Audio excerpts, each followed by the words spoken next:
Hey, y'all. This is Sam with the Roots of Change podcast, and we are live. We are just going to wait and make sure that folks trickle in because we are actually early this time.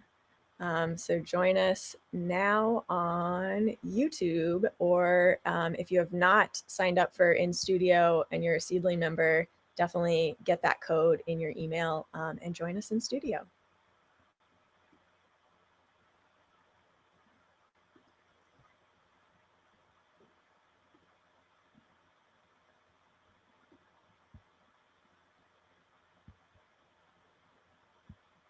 Your email and join us in studio. All right, just confirming that we are in fact alive, and we are. Okay. Hey, Joe, how is it going? What's up? How are you? Good to see you. Good to see you. It's good to see you. We were just checking in with each other, and it's like, how do you even ask how's it going right now? But I'm mostly grounded in my life despite the chaos that is happening in the world. Yeah. Well, life keeps happening, and yeah, we got to keep living. So there's always a reason not to take the vacation, not to take the time, not to go outside, not to listen to music or whatever. But the reason the reason we're doing the things we're doing is so we can have the things that we need to be whole and healthy and well. Yeah, we have to live in the future for the future too. So I know folks are trickling in, but I do want to just introduce myself and our guest, Joe Cardillo. So welcome y'all to the Roots of Change podcast. My name is Sam Chavez, she, they, he. I am a Latino, white, indigenous, two-spirit organizer, activist, and storyteller, and curious human. And I founded the Roots of Change agency right after January 6th of 2021 to build a healthy media ecosystem to support us through the current chaos that we are experiencing. And Joe Cardillo, I will turn it over to you to introduce yourself, but just big shout out to Joe, who has been doing amazing work over the years. He did a ton of work in the 2024 election for disinformation, digital security, and other pieces. And so we are so grateful to have you as a collaborator for the Roots of Change Agency. Do you want to share a little bit more about you? I know you've been on a bunch, but not everyone knows who you are. Yeah, no, appreciate that, and glad to catch up with you, Sam, and welcome back from your road trip. Yeah, Joe Cardillo. I do a couple things. My background has been traditionally working in marketing, communications, startups, and tech. So I worked in sort of venture-backed startups for about 10 years. And then I moved into running my own business, which is called the Early Manager. I do coaching and training for founders and managers of small to medium sized teams.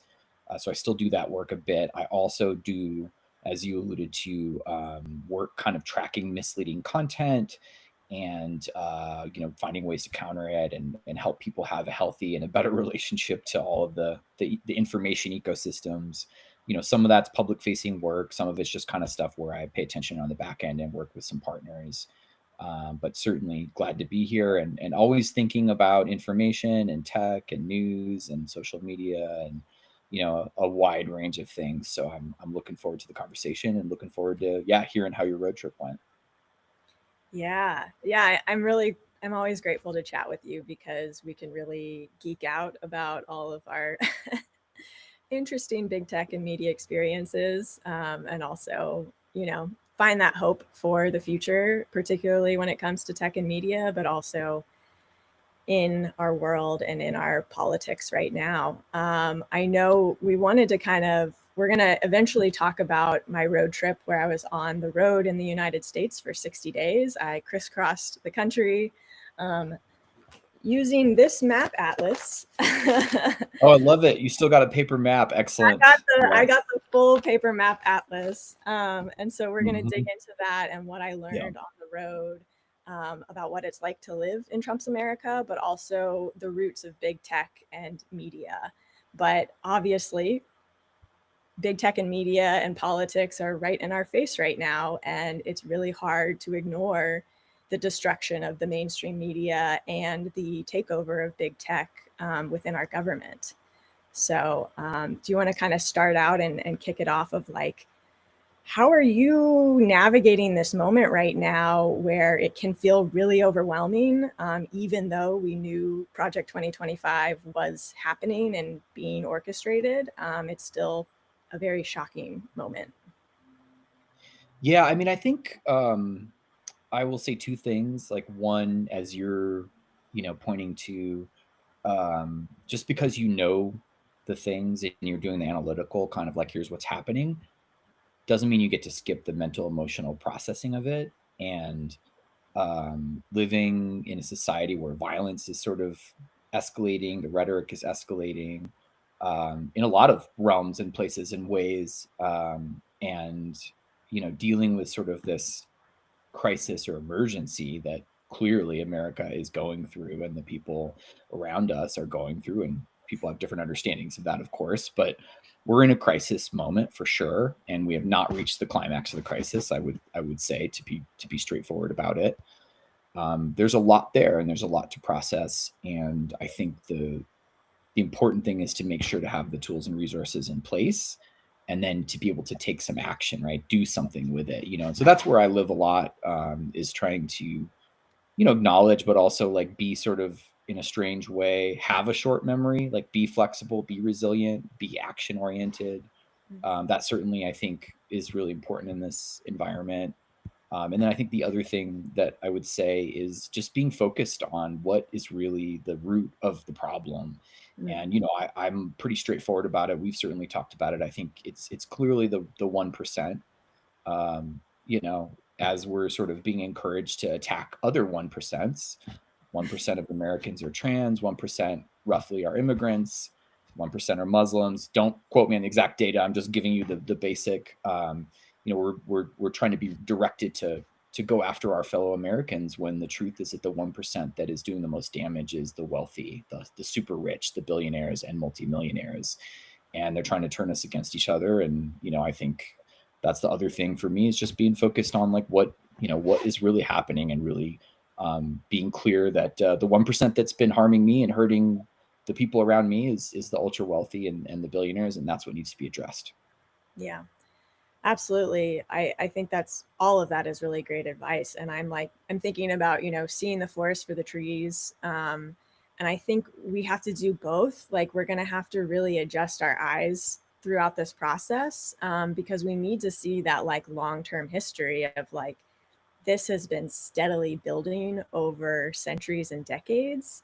Like the deregulation of media started with Reagan in the 80s. So it's been a 50-year project to get to where we are now.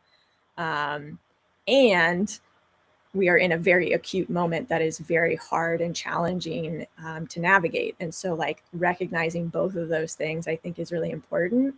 And it's a way for me to like stay grounded too, because I am able to see like, okay, we've come a long way, and there's still more work for us to do. And so I sitting in this moment can feel so overwhelming that it makes you not act. That if you see the forest for the trees, then you can actually see that action, and you might not know what's going to be on the other side, but it'll feel a little bit better once you start taking those actions. You start getting out in the community, talking to people, exposing yourself to folks who you don't always talk with. Like, I think that's a big key right now, is just like being with other humans. Yeah, and I'm looking forward to kind of hearing some of what you encountered as you were going through the road trip, Yeah. because I think you're exactly right. That connection is what's important. And, I'm a big fan of like coming from a place of providing for my community, for my family, for the people around me, but also my broader community. Like, Mm. I have neighbors, right? And it's my job to go out and like spend time with my neighbors, from all walks of life. And I'm not just talking about politics or socioeconomics. I'm talking about everything. And, renewing that, I think, is really important for us. And our neighbors aren't always just geographic. There are other ways of thinking about it. Folks who are going through the same challenges, struggles, or just have completely different lives. So I think that work's really important, and you're certainly modeling that. So that is appreciated. Thank you. Yeah. Do you want to get into some of the news of the day and just kind of, I think, kind of process it in real time? mainly want to talk about like the news, because a lot of what we try to do with the Roots of Change Agency, and that you're doing, you know, on Mastodon and with your writing, is to kind of give people that media literacy of like, what are we actually looking at? We obviously know that the mainstream media is primarily owned by billionaires, and big tech has their algorithms, so they're restricting and suppressing any content that could be supportive for us in this moment. And so I think that's what we want to do here today, is just kind of talk about what's going on right now, and then give that media literacy layer of like, how do we act? How do we understand this news? And then how do we move forward in this moment? Yeah, where do you want to start? There's some options. I don't even know. I mean, the most obvious is Kimmel, but I'm just like hesitant to even touch that one. Yeah, I mean, I'm not really very surprised by what is happening right now, which we've talked about that before. But I think, certainly we do need to pay attention to censorship. Mhm. And, I'm, I'm a believer that like, free speech is sort of one of those things that is incredibly important, but a lot of people don't really understand it or misuse it. Yeah. And, free speech is the exchange of ideas and the working together and the constructive dialogue. It's not silencing people. And, certainly if someone disagrees with you, um, and you can't handle a little bit of critique, then maybe your ideas aren't very good. Maybe you're a bit insecure. Maybe your weakness is showing through. And, I think that is the shortest way of sort of summarizing the, what happens when a president doesn't like what a late night comic has to say, and then has their FCC head threaten a bunch of network TV stations, Disney, ABC, etc. And then, those people kind of pee their pants, so to speak, and deplatform them, at least temporarily right now. Yeah. Yeah, that's not really a good sign. It's not a sign of a healthy democracy. It's not a sign of a community or an ecosystem or a nation that is well. Right. Yeah. And I mean, I was thinking today, like, we could just have part two of our global organizing conversation that we had. I think it was in March, where, you know, they're playing the Viktor Orban Hungary playbook, like the authoritarian world leader playbook. And it's been very fascinating to see how quickly Trump and the regime are kind of pulling in their power and locking it in. And I think a lot of that has to do with the playbooks that they've already had by other autocratic leaders, and how they've suppressed the media within their countries. Yeah, for sure. And I mean, I think that's the context. If you, I was in Europe recently, and if you look at the history of far right extremism and the history of dictators and fascism, et cetera, like, you know, um, history may not be an exact duplicate, but it certainly echoes. And, what we're seeing right now, as you're saying, is pretty much standard stuff. If you don't like what your opponents have to say, then you silence them. You get their funding pulled. You try to use the government or the law against them, and that's authoritarian behavior. And that's no different than what Putin is doing in Russia. That's no different, as you said, than Orban in Hungary. It's no different than what's happening in Argentina. And there's, those are contemporary examples. There are lots of historical examples too. Mm-hmm. Yeah. I think the other piece too that I was like very interested in is like, they released a lot of the internal conversations and how Disney made that decision. And it just feels like, you know, very, you know, what is it, obey in advance kind of situation. Like, there was just like, well, it just might be uncomfortable for us, and so we're just gonna make it less uncomfortable for us. And, you know, I am thinking about the marginalized communities, like you said, the 1%, the migrants, the immigrants, the Latinos, the trans people, all of these people who are being vilified and attacked right now. Like, they don't have that luxury. Yeah. I mean, I think for sure. And I guess I'll just also take one tiny little detour and say, like, as a customer, I did not appreciate that. I've worked in a lot of early stage and startup businesses. You have as well. And Disney and Hulu are like, cool, we don't really care what our customers want. We're here for the other billionaires who are calling and texting us or sending their FCC commissioner after us. I'm Yeah. like, that's not a very good product or service if you don't really care at all about your workers, your customers, your users, your vendors, your suppliers. Like none of the people in the ecosystem of Disney and ABC had any feedback. It was just like, cool, Mm, another billionaire and his billionaire pals called and said, you have to do this. And so we just did it right away.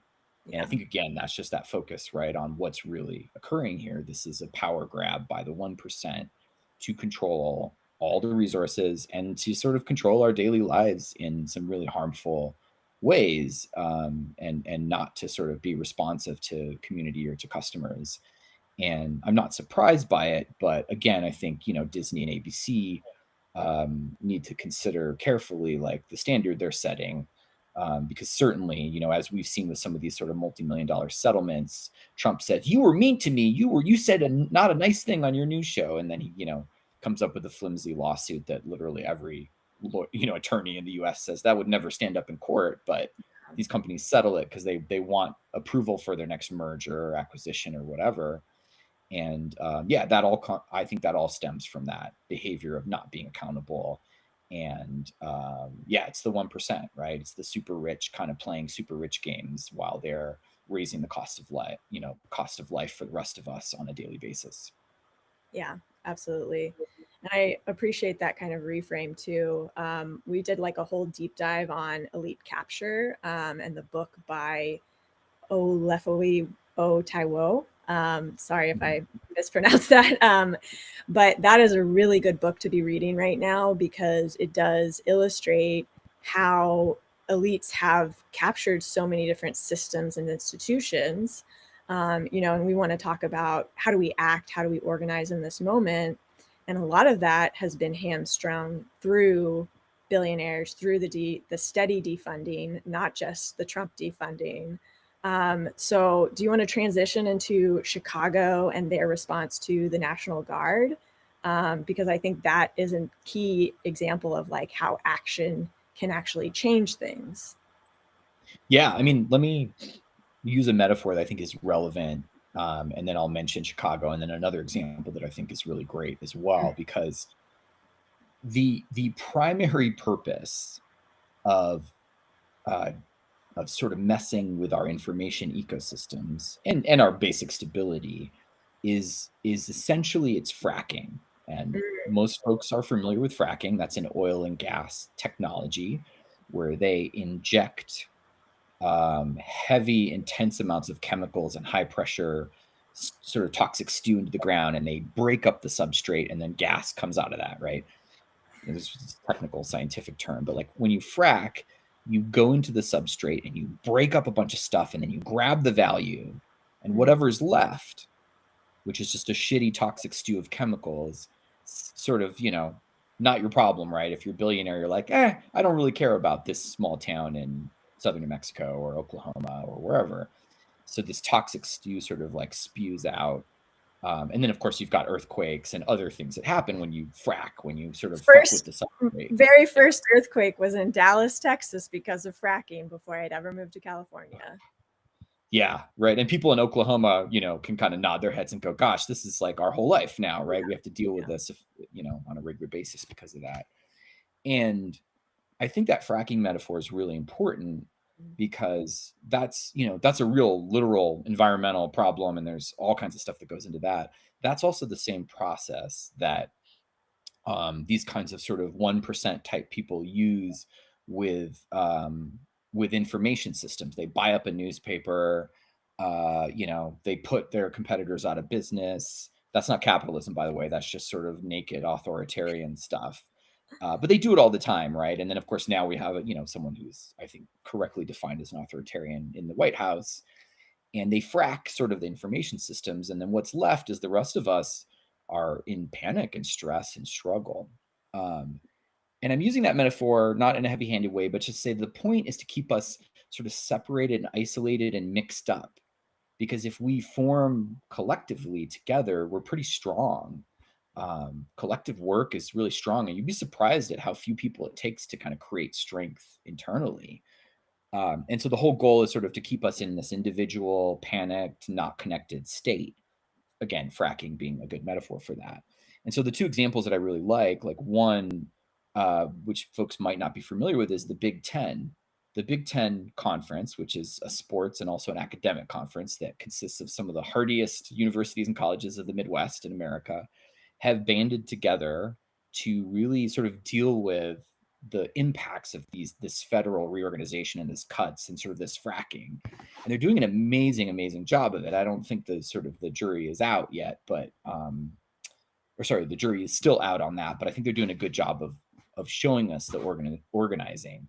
And there's a great article in the New Republic about that from a couple of months ago. So go take a look at that. I think it's a good piece. And then Chicago, as you alluded to, also offers us this opportunity to kind of see what happens when people work together and sit down and align, and then come to an agreement like, no, we're not going to do this. And so I think you see the activists, you see the elected officials, you see business leaders and community leaders working together in Chicago. And guess what? It worked. Trump did what he typically does. He threatened a community. I'm going to come in there and I'm going to put the military troops on the ground, which, using the military against American citizens is just like dastardly and terrible. And the overwhelming majority of Americans do not want that in any state of the US. So he sort of made that threat. Everybody came together. They worked together. They found common ground. They did that collective work, and he backed off and tried to, I'm going to go to Memphis next. And so I think those two examples are really good ones for us to know that there's work to do and there's organizing on the ground to do. Yeah. Yeah, and I really love Chicago as an example because of like the long history of organizing in Chicago. It's been very wild because every single news event has happened like either a day or two before we show up or a day or two after we left. So the whole National Guard in Chicago, that happened a few days after we left Chicago. So I was in some Midwestern hotel room watching Fox News. And it's very interesting to see the messaging. And when you start to understand how they speak and what they're saying through what they're speaking, like you start to get that messaging and like the whole like, well, Chicago doesn't want us, and so we're going to go to a place like Memphis where they do want us, and like there's so many people in Memphis that actually want us to support Americans, like they have to keep that messaging going, and it has to be a constant like, let's pivot here, let's pivot there, let's focus on a really tiny little piece to distract.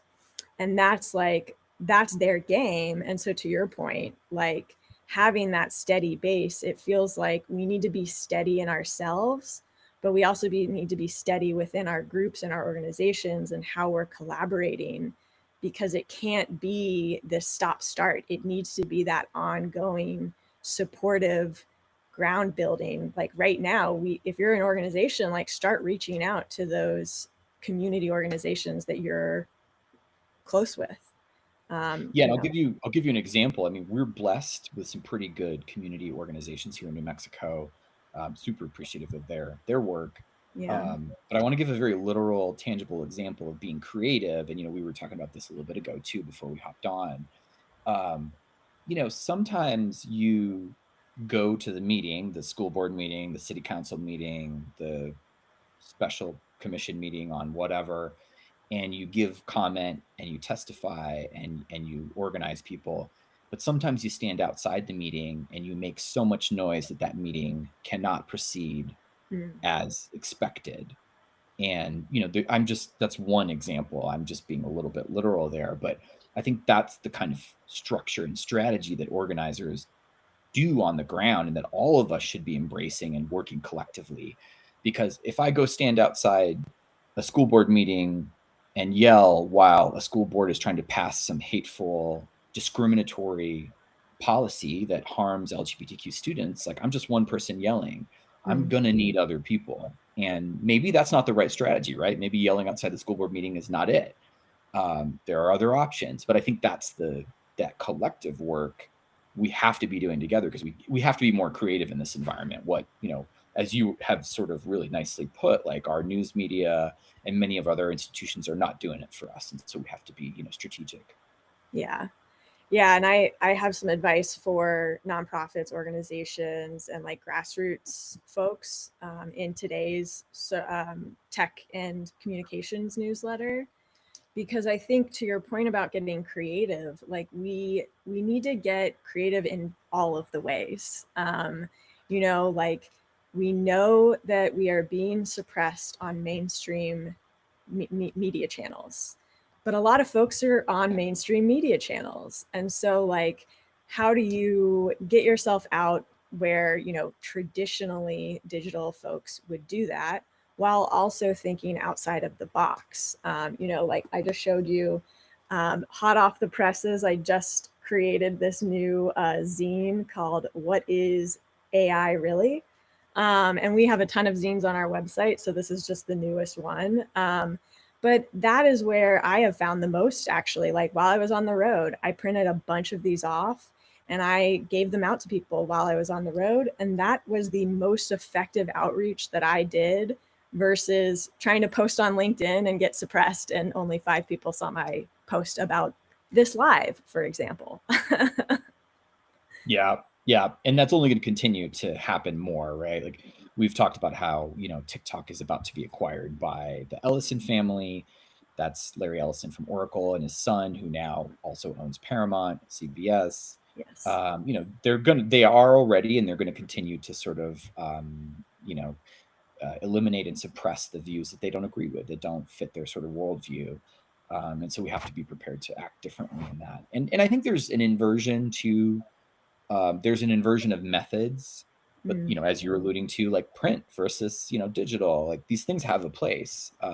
There's also an inversion of sort of power, and like this is one of the things that I've had this conversation with a lot of our local folks in New Mexico about around communications organizing, is like, you can't expect the local TV stations to do the job of setting a narrative. Mm. They're not in the business of like, you know, of being able to push back on their sort of corporate billionaire ownership. That this isn't to say there aren't some great journalists who work for local TV or whatever, but like that's a good example of a model that at the end of the day has been captured and owned by, these super ultra wealthy folks who have an agenda, and they're happy to make sure that these things that they own fit that agenda and broadcast that. And so we have got to be thinking differently. We have got to be doing things that they don't really have a choice but to cover. Instead of being like, hey, can you cover this? We have to do things that are movement oriented, where they're following what we do instead of the other way around. And I think that's a shift that we have to get used to. Yeah, absolutely.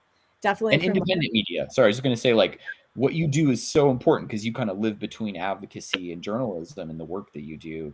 You're an independent, you know, person that we can trust to do that work.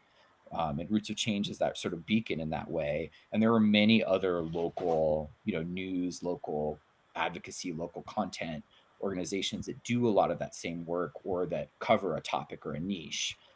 They might not be local geographically, but they're local to that issue or that topic. And we have got to show up and pay for that, yeah. because that's a hedge against that sort of 1% ownership of everything. Yeah. And that's like my biggest advice right now is like the amount of people that I'm talking with who are like, something's wrong with big tech, something's wrong with media, we have to do something about it. The number one advice that I give is to stop listening to the mainstream news outlets and to start finding the independent journalists, the independent creators, not even just journalists, because so many journalists are coming from a harmful system. And a lot of them are kind of recreating that. Like there's a lot of individualism when it comes to journalism and creators right now. And that's why, like the Roots of Change Agency, we're expanding. I'm not getting any funding for this, but I'm doing it anyways because it's needed. And I want to show people what collaboration can actually look like, because like you're a collaborator, we have other collaborators where we're uplifting their work because they're doing amazing work on the ground already, but we don't know about it because the mainstream media and big tech are suppressing us. And like the the amount of conversations I've had with folks with less melanation in their skin to try to explain the suppression that I experience online every single day, it's like you wonder why we don't have these resources. It's because of the elite capture. And so once you recognize that, we all have to like move our focus away from the box of the mainstream media and towards liberatory media that is actually speaking to people, speaking to creating action instead of just sitting back and freaking out. A lot of our media right now too is all about overwhelm. And so those are just the pieces of advice that I'm offering right now of like, what do you do right now? Find healthy media. If you can't find it, then come to the Roots of Change Agency, because we're always uplifting independent media folks. Yeah, I think what you do with Roots of Change is like an integral component of that. And by the way, I'm a paid subscriber and have been for a good minute here, because I believe that if you want to see things different, you have to sort of have some value, right? Have some investment in it.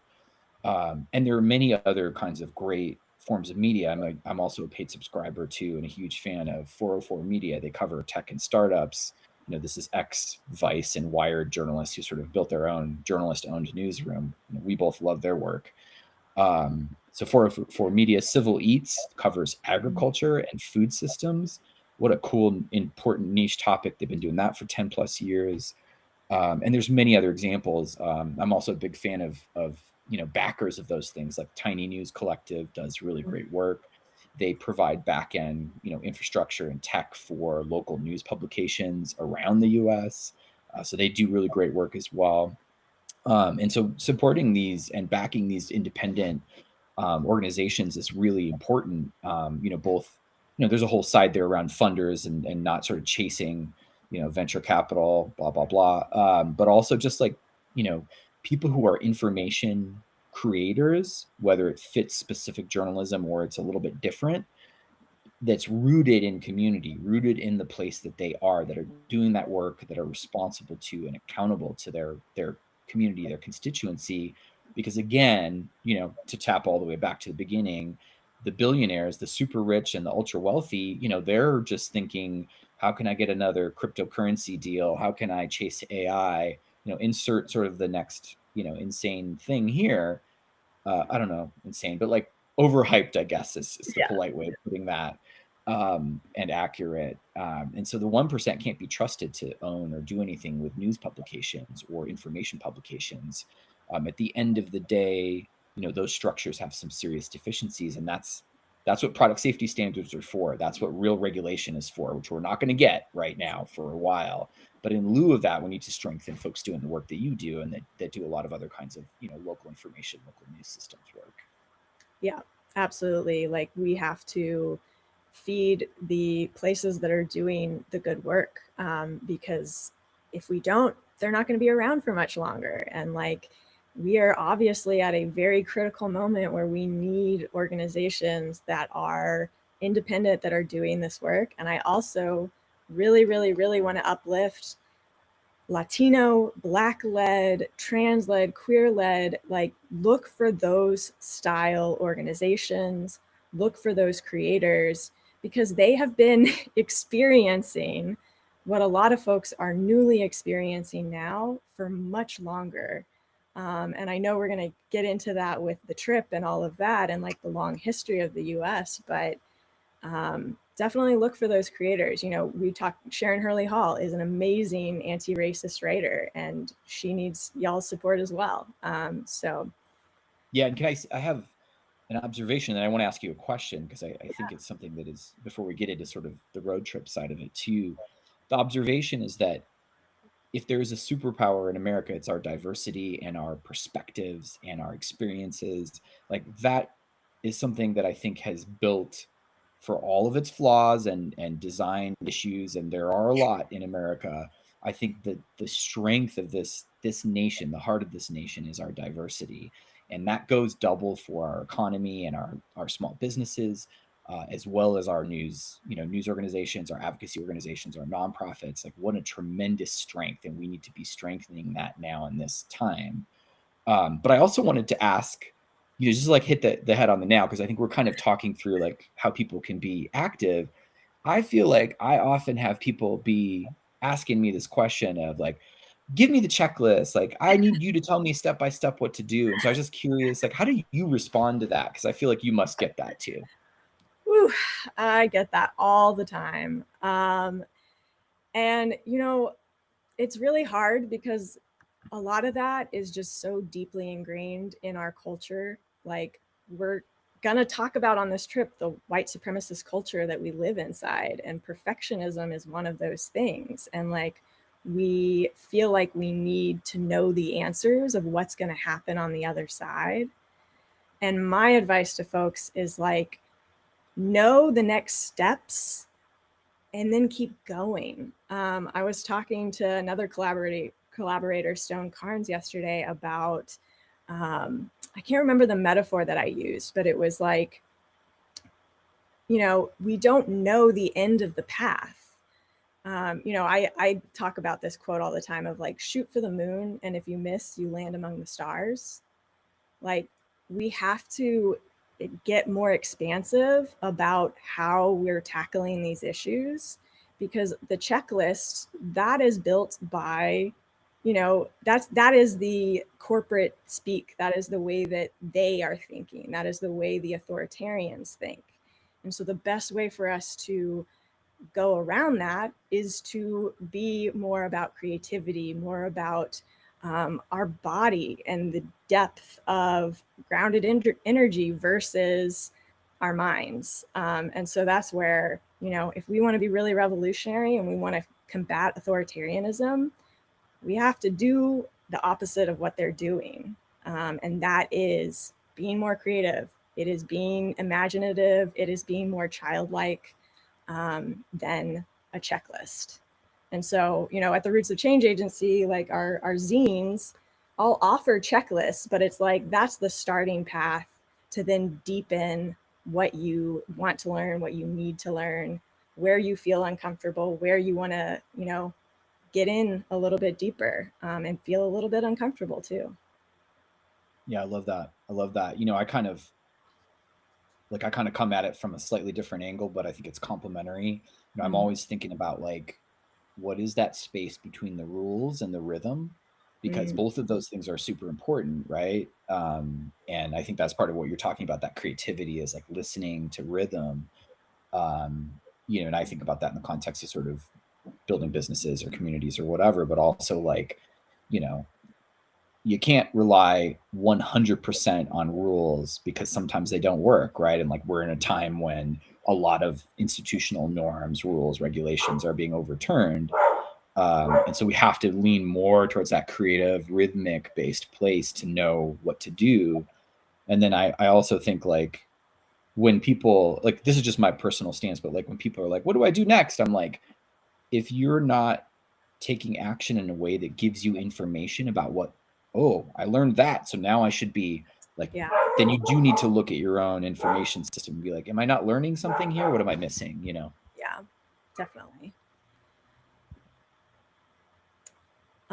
Do you want to transition into the road trip conversation? I know like there's always a ton more news, but Yeah. Are you still hearing me, Sam, by the way? yeah, you're Okay, all good. good. Sorry, my dogs were barking, so I was just checking. No worries. You know how that is. Yeah. I'm super excited, first of all, to hear that you've returned from the road trip. I'm sure you've got some insights. Maybe if you don't mind, I'd love to hear, I'm sure our viewers would love to hear, like, what prompted you to sort of like go back out on the road? Say something about that. Whew. Well, part of it was necessity for sure, and the other part was just feeling the need to get the word out on what is happening in this country. So the impetus was I lost all of my nonprofit clients at the beginning of the summer. Some of those were because of Trump budget cuts, but a lot of them were just because of like internal liberal authoritarian shenanigans, I would say, to put that lightly. And it's so hard to get the word out right now. Like, people are feeling so overwhelmed. Everything is meant to the attention economy. Look at me, look at me, look at me. And I am not that person. I'm an introvert. And so I like to be the strategic person behind the camera. And when I was out on the road for the 2024 election, I really enjoyed being able to like share while I was out in these rural areas where it was just me and my dog having a good time. And so that's what I did again. I was like, none of our media is actually showing what is happening in the United States right now. We're not talking about media and tech and its crumbling infrastructure. And a lot of folks really need support to understand what's happening so that they can move. And so while a lot of folks were kind of putting their ducks in a row, I was like, you know what? I'm going to go out on the road and I'm going to do that work that journalists just don't have the availability for right now. So I subleased my apartment, got a Jeep, and drove out for 60 days with my corgi and I. And we hit 25 states. We were in different places for different moments. We were right there when the National Guard came to Washington, D.C. We were right there right after the Texas flooding. So we do cover some of the like local rural reactions to the Texas flooding. And then so many other places. So it was really just kind of like, I want to get the word out. And I also want to show people like how we can do organizing and even living in a more liberatory and sustainable way. Because I'm also going to talk a lot about like being vegan, trying to travel sustainably, trying to do this stuff when the billionaires don't want you to do it. So that's the quick overview. Oh, you're on mute. Is that good now? Yeah. Cool. Yeah, Chrome is like, I'm not going to show you this dialog box anymore. All right, cool. You got me? Yeah. Okay, I want to ask a question about, obviously I've tapped a lot on kind of like the 1% and like how this are ultra wealthy or dominating our, our news and our social media, et cetera. And I think one of the things that tends to happen that I've seen when I track a lot of misleading content is we tend to think we're more divided than we are because only the opposite stuff is what gets sort of surfaced. And I want to ask you, maybe you could like pick 2 or 3 places that you visited, like say more about the mood there. And did you feel that we are more or less divided than some of these sort of news and social media platforms make it seem like? Yeah. Great question. And that was definitely a real reason why I went out on the road. Because I grew up in Dallas, Texas. I grew up inside Christian nationalism with some of the wealthy elites that are actually pulling the strings. So I am going to talk about that. If you want to hear those juicy stories, they are for seedling members because I'm not going to share that out publicly for everyone to hear. But my whole experience throughout my organizing has always been one of like understanding the other side, understanding how conservatives and Republicans think, and really having lived through and experienced what is now on the national stage. And so I would say like the mood out there is bleak. It is very hard. There is so much poverty in this country. And that was my biggest reflection, was just the amount of unhoused people that I was camping with constantly. I can't even name different places because it was nearly every single campsite we went to, we encountered someone who was unhoused. There was this amazing family who's living out of like a black school bus truck, and we were in Virginia. And they are full-time job, both of them. They have a kid, and they camp for like, camping is very inaccessible in this country. It is very much for the wealthy elite. And there are limitations in how long you can camp. And so people will camp for the 15-day max, and then they'll pick up and they'll move to another campsite. And we experience that everywhere. So that didn't actually answer your question, but to say like there are people that are really struggling, but also to say like people really understand the issues. When I talk about tech, when I talked about the climate crisis or water rights, people would pick up on that really quickly. So I'll give one example. I was in Elephant Butte Lake, which is north of you or south of you in New Mexico. It is a lake that my grandparents used to visit all the time. They would go and have a good time there, and it is really dry. And a lot of the folks that I was talking with at the campsite were like, yeah, we've been noticing that. And they understand the intricacies of like the water rights conversations that are happening in their areas. And I experienced that in New Mexico. I experienced that in South Dakota, in Rapid City, in the Black Hills. People are very aware of how billionaires are extracting water from the communities, as well as like plenty of other places too. Yeah.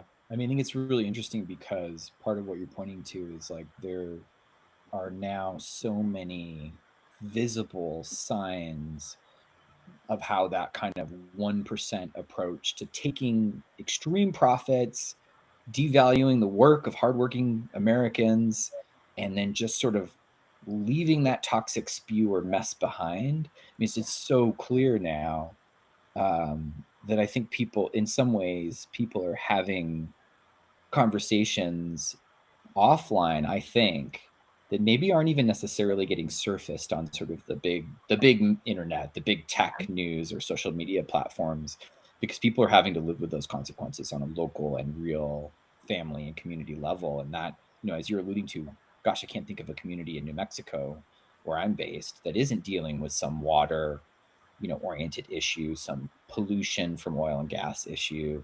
We've got an AI data center project that's scheduled to be voted on today in southern New Mexico. And people are just like really having a real conversation about it, Yeah. because this sort of, ultra wealthy, just like taking whatever they want from our daily lives and then just sort of, screwing with us is like, I often say this, I think people are done with that. I mean, I don't know what's going to happen next, but I think people are over that. And it feels like that conversation is happening in a lot of places. So it's interesting to hear that you're also kind of seeing that, outside of where I'm located. Yeah. Oh, it's everywhere. And I think a lot of people would be really surprised at where these conversations are having, who is having these conversations. Like most of the folks that I'm talking about are white and rural and very poor. There's like everywhere we went when we were camping, there's like a ton of like there's fishing communities. So many people in this country love nature in every capacity, and they are constantly thinking about the nature around them. And especially in rural communities and smaller towns. And we don't really talk about that because the media is so concentrated on the coast in these big cities. I mean, my experience in New York City was very traumatizing, I would say, because I was in these rural places. I was connecting with so many different types of folks. And then I came into the Northeast, and it is a very stark racial and wealth divide in that city. It's just so visible, that I had a very hard time just like being in that place, because that community is there in the rural areas. Like that's where we have to talk about racism, we have to talk about misogyny and patriarchy and white supremacy, but we also need to understand that so many folks are on the side of climate justice and other components like that, and it's just about giving them the tools. In South Dakota, for example, I loved the best part about this trip was like I didn't plan a lot. I was just like, I want to go to a few places, and I kind of knew the route. But a lot of this was really came to be through just things happening. And so I didn't have cash at a campsite. And so I had to go back into town to get cash. And so I got cash at this like local outdoor pub, and I was drinking my non-alcoholic beer, and they were talking about water rights, and they're like, the bartender and this family are huge fly fishers, and they're like, yeah, we've been watching the water lines in our property, And we've gotten so much water this season, and it hasn't changed at all.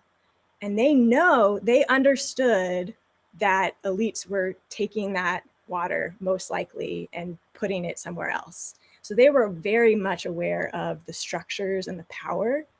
Um, and I found that conversation so interesting because I had just talked to the Indian Collective, spelled NDN, and they do a ton of stuff around water rights in and around Rapid City. And so it's like, how can we make sure that these folks who really care about climate or about a certain issue know about the organizations that are on the ground that are Indigenous led, Latino led, Black led, trans led? How do we bring them together? Yeah, it's a great point, and I think I love that example because I think it's incumbent on all of us to be thinking like, how do I bridge that? And I'll tell you the thread that I often think about when I'm thinking about those kinds of issues, and I'll tip the hat to Pete Buttigieg, who I think did a really nice job of talking about this recently on Meet the Press just a few days ago. I'm always asking that question, like, is this hurting or is this helping? Mm-hmm. And so much in our sort of billionaire, ultra wealthy dominated culture, we're not supposed to be asking that question, right? We're just sort of like trying to hit these main narratives. But like at a local, meaningful level about water, electricity, access to, healthy food and fresh produce, all these things that really affect all of our lives on a real basis that I want for everybody. I don't even really care what your political ideology is. Your kids should be able to have fresh fruit and vegetables. Like, cool, I'm down for that. I want all of us, right, to have those things. Those things are good for all of us. And that, and I think that we're able to access those kinds of moments when we ask that question, like, is this helping or is this hurting? Mm-hmm. And I raise that question because I think that is another sort of observation, and I'm curious to hear what you saw helping or hurting in some of these communities too.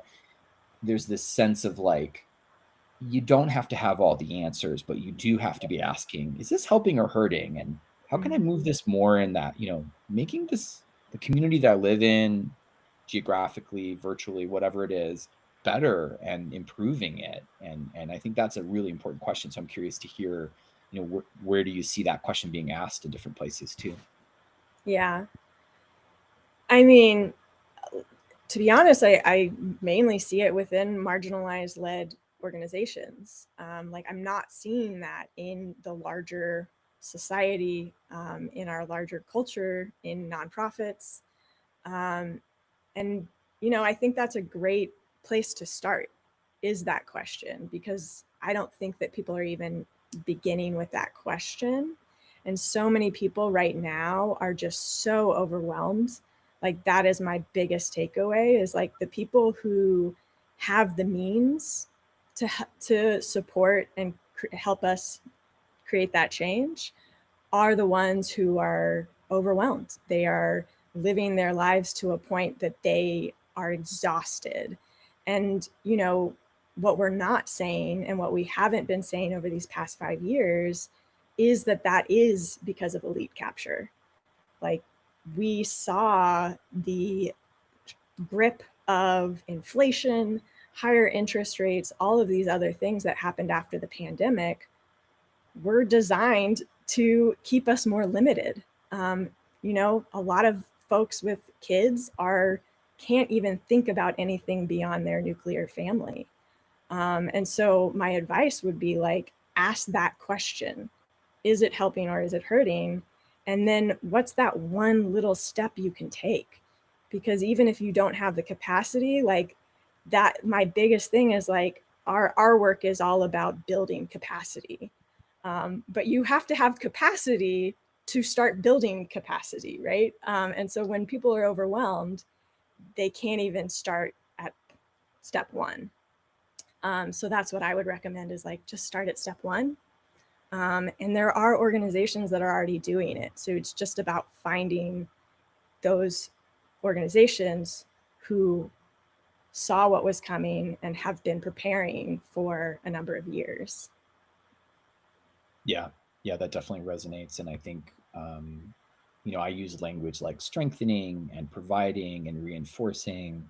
Mhm. Um, Even though I worked for a long time in venture backed tech and startups where the language was like new and completely different and dominate, and like all the language downstream of a lot of these kinds of like super wealthy one percenters was we're going to do a whole new whatever, you just insert the narrative here.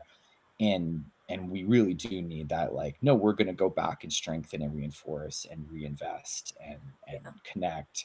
I think about that too in the context of what I was saying earlier, like diversity is our strength in America. Like when we care for in our collective and raise up the diversity in our country, of people, of experiences, of backgrounds, skin tones, religion, faith, language, like, wow, what can we not do, right? When we choose to work together, we're quite powerful, and we don't always need a new narrative. There are narratives that need to be tossed out and discarded, but we also need to go back to things that work and Mhm. back to practices, languages, and knowledges that work, and that really is impactful. So I'm appreciative that you're kind of raising that concept back for us.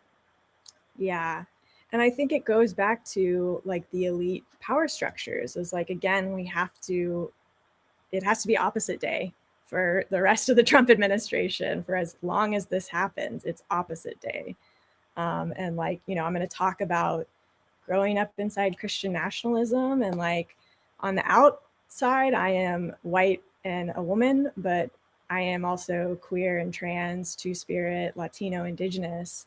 And so, like, the experience of growing up and trying and being told to fit inside this white woman box, like, I've learned a lot about how those like subtle ways of resistance and how we fight back in little ways and how we fight back in big ways. And like your advice around that question is so key, like, because no one's asking that question. If you're like, start asking the question and then see how things change for you, like, is this helping or hurting? If the answer is yes, then like, what's the small thing that you can do, even if it feels really overwhelming, to do the big thing? Like, Kimmel, we're talking about Kimmel. If it feels way too scary to cancel your Disney Plus account, like, what is the way that you can, fight back against the Kimmel situation? There are ways to do these things that are a little bit more um, creating that friction, than building up to the actions. Yeah. Yeah. Yeah, agreed. Yeah, and you learn each time, right? That's the point, is to learn each time that you're taking that action, and hopefully we'll give you more info on what to do next. Yeah. Building Okay, road trip. Okay. Yeah. or just building that capacity is everything. Yeah. I was gonna say anything we didn't touch on with your road trip, like insights, reflections, things that came up for you, oddities. So many. I mean, I think like the biggest thing too was I did a lot too around tech and trying not to de-tech and trying to be as stealth as possible while I was on the road. And obviously, right now, big tech is so strong that it's nearly impossible to do that. But we got fairly far. I would say one is I didn't plug in my phone at all into the CarPlay, um, which I think is really important. It's something we need to talk about, is like all of these devices have internet access. And so your car and all of these other places are surveilling us constantly. Um, Camping was extremely inaccessible. The government is very much asking a lot of personal information just so that I can go sleep under the stars. And a lot of that is intentional too. Like they want you to only have credit card access. They are trying to get rid of, money and cash because they want to be able to track us constantly online. And so I expose a little bit of that. And I also expose a lot about like my own experience with advertising and how that is shaping our world right now and how it has been shaping our world. Yeah, looking forward to hearing more about that because I think it's, that ongoing surveillance is an important thing. And, I think it also prompts us to ask, like, do I really need this? Which is another version of asking helping or hurting. But like, there are so many times when like, yeah, maybe you don't need a phone or, AI to do the thing for you. Maybe the experience of doing it in a different way with less surveillance is useful or meaningful. Yeah. I had like, it was an up and down trip. It was a very challenging trip for sure. Being housing insecure in this country is very disorienting. And we were turned away many times. I slept in the back of our car a few times. But I forgot where I was going with this. Oh, the surveillance state. Like, I think it's really important too for us all to just start noticing that, because I was very surprised that like actually New Mexico felt like one of the most cyber surveillance states in the country, which I understand now, with the military background in New Mexico, it makes a lot of sense. But I was very surprised at how many cameras I saw in places that I didn't expect to see. Yeah, I'm not even going to get into it, but yeah, I mean, I think the combination of military and sort of private private company, but next to law enforcement and next to military, like that combination of stuff has accelerated in the last couple of years, but especially the last 7 months, 8 months, in a way that is pretty intense. So yeah, I'm not surprised you noticed that, and I think we all need to notice it more. So Yeah. Yeah. I offer a lot of like ongoing advice throughout the trip on how to kind of shift your own understanding of tech and media, because it's it just feels really overwhelming right now, and I get that for folks, and so I want to offer those like little steps that are just going to make it feel a little bit easier, as we're in this like very large firestorm of political tech media, all of it.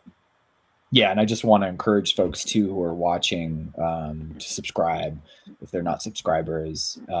If you're a free subscriber, become a paid subscriber because you provide a lot of really great tools through Roots of Change around privacy, around surveillance, around kind of digital safety and protection. And I read that stuff all the time from you because I think there's constant sort of adjustments that you need to make as an individual, based on what's going on in your life, and having that support and those resources is essential. Yeah.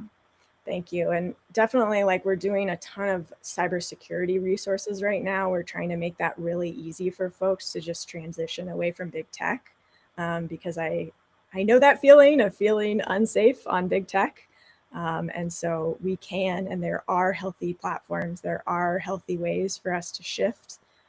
We just have to know about it, and we have to like have the ease and the tools to be able to do it. Yeah, yeah, agreed. Well, cool. This was an amazing conversation. I always love like geeking out with you about tech and media and politics. Yeah, likewise. I mean, what a good return from your road trip. I'm looking forward to hearing more. I mean, it sounds like there's a whole bunch of stuff you're going to write and talk about on the podcast. So, yeah, excited for that. Welcome back. Hopefully, you're settling back in.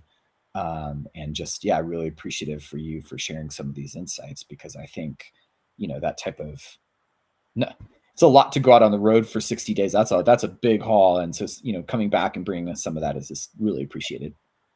Thank you. Yeah. And it was great to see you out on the road too. It was really nice to get to connect with real people in real life. And I am a filmmaker. Like, I went to school for film and for advertising. So I'm really excited to craft all of the content that I created. So it's kind of a nice way to come home and just kind of ease into the editing process, while the chaos continues. Indeed. Awesome. Well, I think that's all we have today. Like Joe said, subscribe to the Roots of Change agency. We have a weekly digest for Heart First activists on Tuesday. We have a weekly digest for tech geeks and communicators for change on Friday. And then we have our ongoing podcast. And I will start releasing more podcasts each week as we go out on the road and share all of our stops. Joe, is there anything you want to share before we close out? Nope. Glad to be here. Glad to have the conversation, and just, yeah, big ups to you, and glad you're settling back in. Thank you. All right. Until next time, y'all, stay rooted.